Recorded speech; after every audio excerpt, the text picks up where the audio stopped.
अस्सलाम वालेकुम मोअज़्ज़ज़ नाज़रीन गिरामी। एक 74 साला मोदी है जिसको नेहा सिंह राठौर रोस्ट किए जा रही है, पकाए जा रही है और पॉइंट भी वाकई ऐसे हैं कि समझ में आते हैं। अवाम सुनती है, अवाम उस पे सोचती है और मोदी पे रिएक्ट करती है। और मोदी जी टस से मस नहीं है। अभी एक और बात मैं आपको बताऊं कि यहाँ जो पॉइंट लेके आज ये खातून आई हैं, इन पॉइंट्स को आप सुनिए। और बीच की बात जो है ना वो लाजमी है होनी चाहिए, वो ये कि अवाम का किस में फ़ायदा है। ये बैठ के रोस्ट करे और मोदी जी टस से मस ना हो, इसमें अवाम का कोई फ़ायदा नहीं है। मोदी जी, अमित शाह, योगी आदित्यनाथ, ये तीन लोग हैं जो सियासत में इस वक्त मेन पाई के लोग हैं। इनको क्या करना चाहिए वीडियो के आखिर में डिस्कस करेंगे। आइए देखते हैं। वीडियो को लाइक करें, चैनल को सब्सक्राइब करें, वीडियो को व्हाट्सएप पे जरूर शेयर करें, कमेंट करके बताएं वीडियो कैसी लगी। एक 74 साल का बूढ़ा आदमी देश हित में अपने शौक पूरे करने के लिए विदेशों में मेडल बटोरता घूम रहा है और हम हाथ पर हाथ धरे बैठे हुए हैं। अरे लानत है हम 140 करोड़ देशवासियों पर। क्या हम अपने परिधान मंत्री को उसके महान कामों के लिए 10-20 पुरस्कार भी नहीं दे सकते?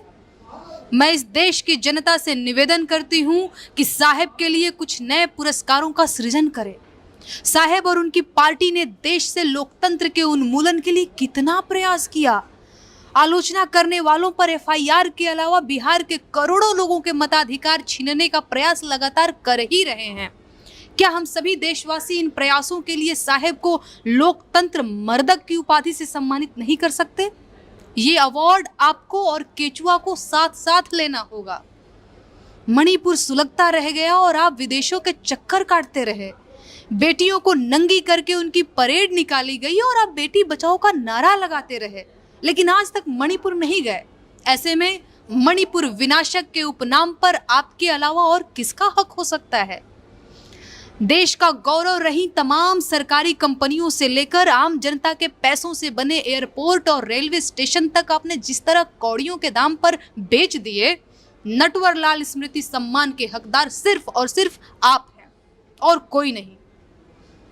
बिहार के युवाओं को लंबे समय तक बेरोजगार रखकर गुजरात और देश के बाकी हिस्सों में मजदूर बनाकर भेजने का जो मास्टर प्लान आपने बनाया, उसके लिए बिहार युवा शक्ति भक्षक पुरस्कार का सृजन होना चाहिए और उसे आपके साथी सुशासन बाबू के साथ आपको साझे में दिया जाना चाहिए।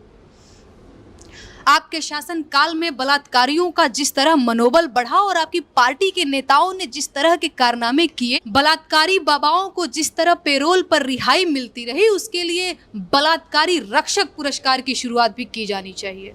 अग्रिम बधाई। अल्पसंख्यकों के खिलाफ जिस तरह से आतंक का माहौल बनाया गया, अफवाहें उड़ाई गई, उनकी लिंचिंग की गई, उनके धर्मस्थल तोड़े गए, देश के लिए उनके बलिदानों को नजरअंदाज किया गया, उसके लिए एक विशेष अल्पसंख्यक हंता पुरस्कार का गठन जरूर होना चाहिए। लेकिन ये पुरस्कार आप दोनों को, मतलब समझ रहे हैं ना, आधा आधा बांट कर लेना पड़ेगा। सॉरी।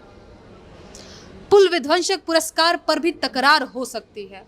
अभी 3 दिन पहले तक सुशासन बाबू ये पुरस्कार 5/1 से जीत रहे थे, लेकिन बड़ोदरा पुल गिरने के बाद से आपकी दावेदारी मजबूत हुई है, क्योंकि मौतें इसमें ज्यादा हुई हैं।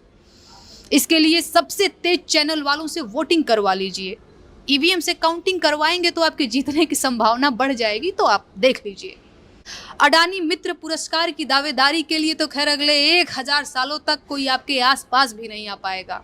अग्रिम बधाइयां सर। राष्ट्र गरिमा भक्षक पुरस्कार तो आपका है ही, लेकिन सरेंडर रत्न पुरस्कार पर भी आपके अलावा कोई और दावा नहीं कर सकता।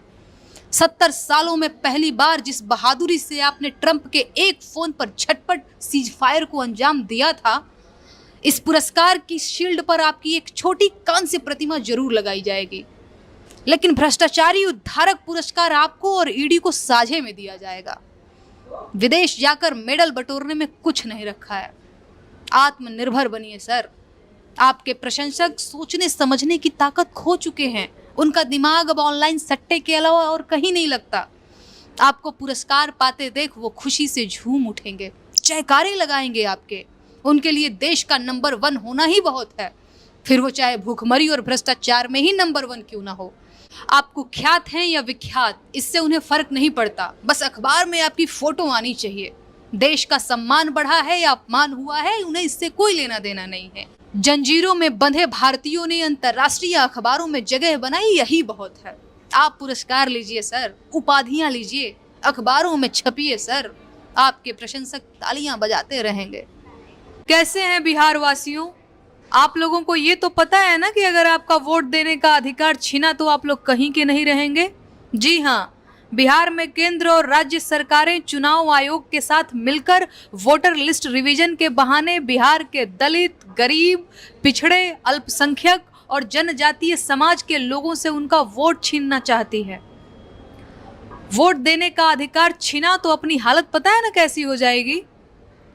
अरे अभी तो 5 साल में एक बार नेताजी लोग मजबूरी में हाल चाल लेने आ जाते हैं, क्योंकि उन्हें आपकी वोट से डर भी लगता है और वोट का लालच भी होता है।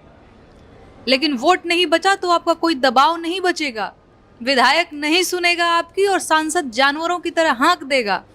तब क्या करेंगे आप लोग? अरे अभी आप वोट देकर हरा जिता सकते हैं, तब तो ये हाल है कि भाजपा वाले वोट देने का अधिकार ही छीन रहे हैं। कल जब वोट देने का अधिकार ही नहीं बचा तो जीना मुहाल कर देंगे ये लोग। तब कहाँ जाएंगे आप लोग? जब मन होगा आपकी जमीन पे रोड बना देंगे और मुआवजा भी नहीं देंगे। जब मन होगा आपके घर पर बुलडोजर चलाकर अपना ऑफिस बना लेंगे। तब क्या करेंगे आप लोग? अभी भी वक्त है, जाग जाइए और निकलिए घर से बाहर, अपना वोट बचाइए, अपनी आवाज बचाइए।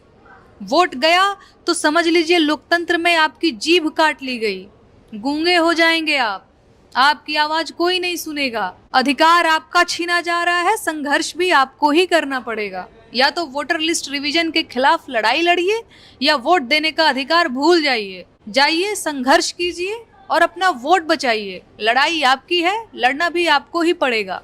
निकलिए अपने घर से और अपनी आवाज बुलंद कीजिए। बिहार के पूर्णिया में 5 लोगों को डायन के नाम पर जिंदा जला दिया गया।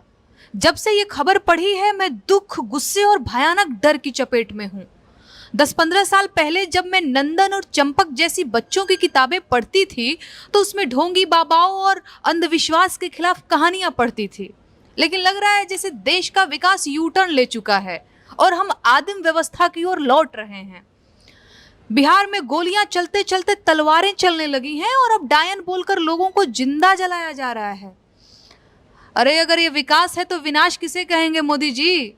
अरे कहाँ विदेश घूम रहे हैं आप? किस बात का मेडल बटोर रहे हैं आप? अपने देश की हालात देखिए और सारे मेडल लौटाते हुए बिहार आइए, पूर्णिया आइए, बिहार की बर्बादी का तमाशा देखिए और पूरे बिहार से माफी मांगिए कि आपने बिहार का बंटाधार कर दिया है। लेकिन इस बर्बादी के लिए आप अकेले जिम्मेदार नहीं हैं। नीतीश कुमार और चिराग समेत बिहार का हर वो नेता जो इस वक्त आपके साथ है, बिहार का हर वो वोटर जिसने आपके कहने पर वोट दिया, वो सब जिम्मेदार हैं। हालांकि मैं जानती हूं कि आप बिहार के लोगों से माफी नहीं मांगेंगे, सिर्फ वोट मांगेंगे। फिर से अच्छे भविष्य का वादा करेंगे, फिर से स्कूल, कॉलेज और अस्पताल वाले झूठ बोलेंगे, रोने का नाटक भी कर सकते हैं। लेकिन इस बात की गारंटी है कि आप बिहार के लोगों का भला नहीं करेंगे, क्योंकि बिहार के लोगों का भला होगा तो गुजरात को सस्ते मजदूर कैसे मिलेंगे, सब समझती हूँ। और अब ये साजिश पूरा बिहार समझ रहा है। खैर, हालांकि मरने वाले 5 लोग आदिवासी समाज से थे और आप नीतीश कुमार और चुनाव आयोग के साथ मिलकर आदिवासी समाज को मतदान से बेदखल करने की जुगाड़ भिड़ा रहे हैं। ऐसे में आप लोग अगर सफल हो गए तब तो ठीक है, लेकिन अगर आदिवासी समाज ने इस चुनाव में वोट दिया तो रिस्क है। आप मानिए चाहे ना मानिए, आप लोगों की सरकार इस घटना के लिए सीधे सीधे जिम्मेदार है।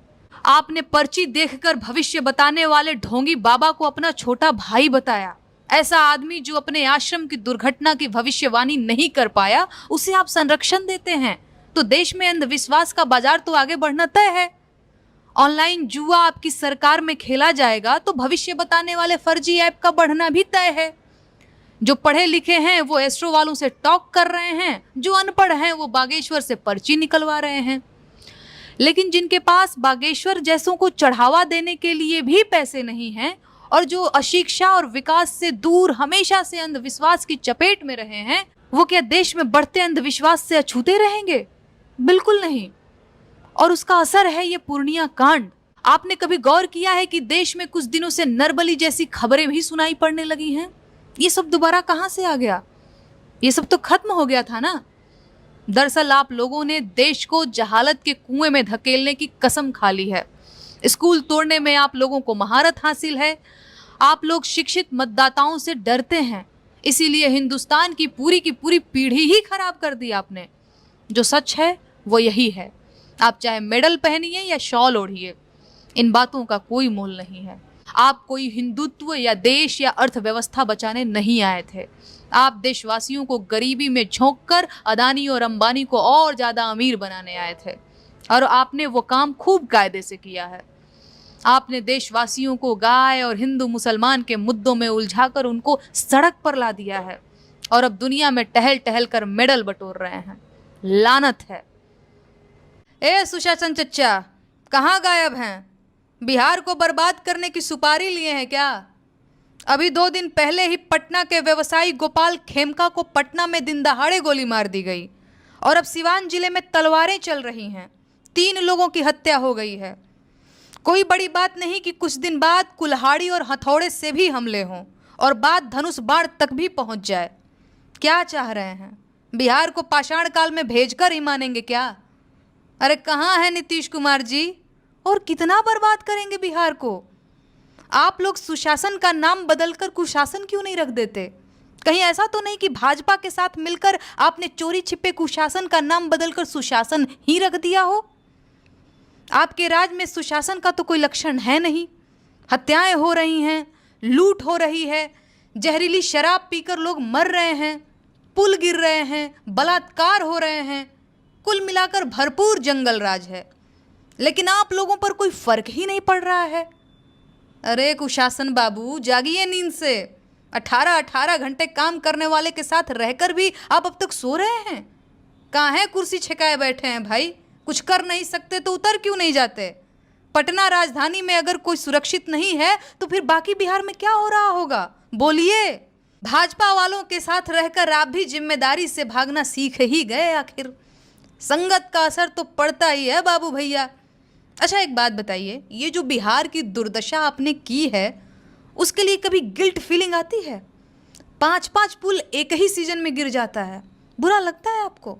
सच सच बताइएगा, कैसा लगता है? अपने समर्थकों पर ज़्यादा हंसी आती है या तरस? मैंने बस पूछ रहे हैं। पूरे बिहार में शराब बैन है, लेकिन पूरे बिहार में शराब बिक रही है। आपने ये जो जादू का खेल पूरे बिहार को दिखाया है, उस पर आपको गर्व होता है या नहीं? सच बोलिएगा।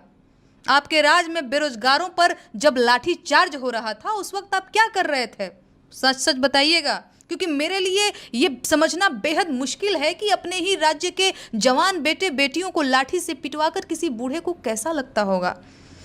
आपके राज्य के जवान लड़के दूसरे राज्यों में जाकर चौकीदार और दरबान बनते हैं और गालियां खाते हैं। आपको शर्म आती है? मैं मान लेती हूँ जरूर आती होगी।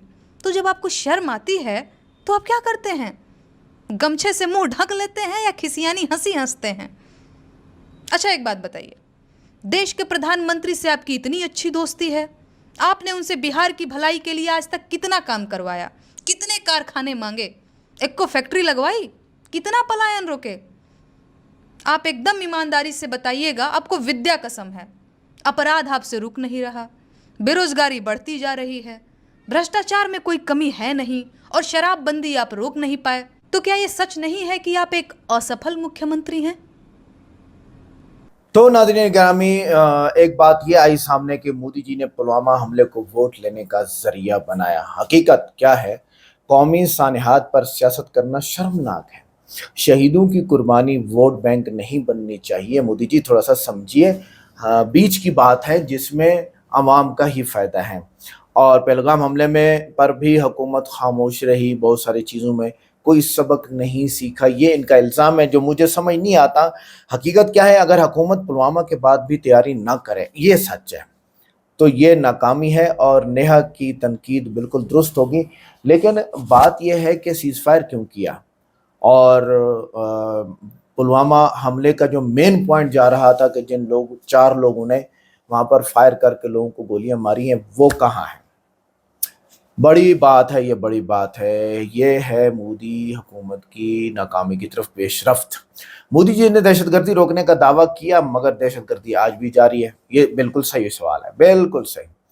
और 56 इंच के सीने का दावा तब मोतबर होगा मोदी का, जब मुल्क महफूज होगा। सिर्फ तकरीरें काफ़ी नहीं है, ये हर मुल्क के सियासतदान के लिए फार्मूला है।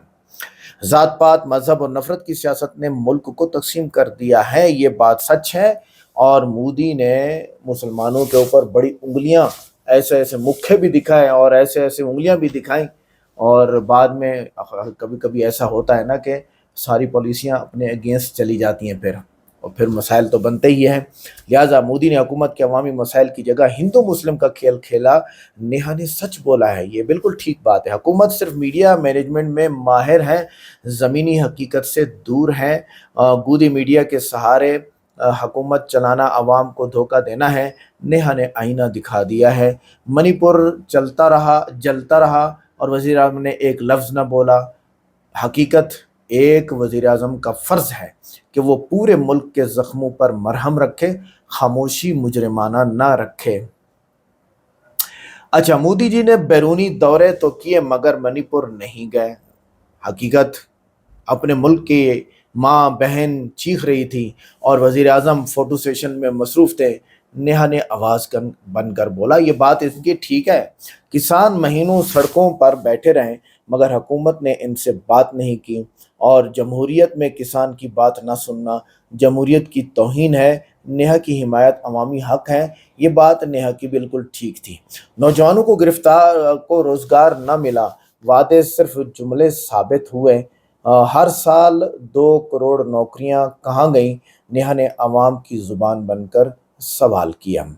अच्छा, बीजेपी ने अवामी एहतजाज को दबा दिया, आवाज़ उठाने पर मुकदमे कर दिए। अगर सवाल करना जुर्म है तो फिर भारत जमहूरियत नहीं बादशाहत बन चुकी है। यहाँ पर जमहूरियत ख़त्म हो चुकी है। अच्छा, नेहा पर एफआईआर इसलिए हुई क्योंकि उसने सच बोला। जब हुकूमत सच से डरे तो वो फाशिज्म की अलामत है। नेहा की आवाज़ दबाना अवाम की आवाज़ दबाना है, ये बात सही है। अब नेहा सियासत में आ सकती है, बिल्कुल, ये बात भी सही है तकरीबन। मीडिया आज़ाद नहीं रहा, सिर्फ हुकूमत के कसीदे पढ़ता है, बात तो सही है। नेहा की शायरी ने वो बोला जो मीडिया ना बोल सका, ये भी ठीक है। ये असल जमहूरियत की अलामत है, ठीक है। एक आम आवाज उठती है और लोग उसकी तायद में खड़े हो जाते हैं, यह असल है। अवाम को मजहब के नाम पर लड़ाया जा रहा है, महंगाई और बेरोजगारी पर पर्दा डाला जा रहा है। नेहा ने असल इशू की तरफ ध्यान दिलाया। हिंदू मुस्लिम नहीं, रोटी रोजी और इज्जत चाहिए, ये सच है, असल बात भी यही है। मुल्क की खवातीन गैर महफूज हैं मगर हुकूमत खामोश है। नेहा ने बहादुरी से इन मजलूम आवाज़ों की नुमाइंदगी की जिन्हें हुकूमत ने नज़रअंदाज किया, ये बात सच है। हुकूमत को सिर्फ इलेक्शन की फ़िक्र है, आवाम की नहीं। हकीकत, 365 दिन सिर्फ इलेक्शन मूड में रहना हुक्मरानी नहीं, धोखा है। कभी आपको आवाम की हमदर्दी के मूड में भी आना पड़ेगा और आना चाहिए भी। फौजी मसाइल पर सियासत करना शर्मनाक है।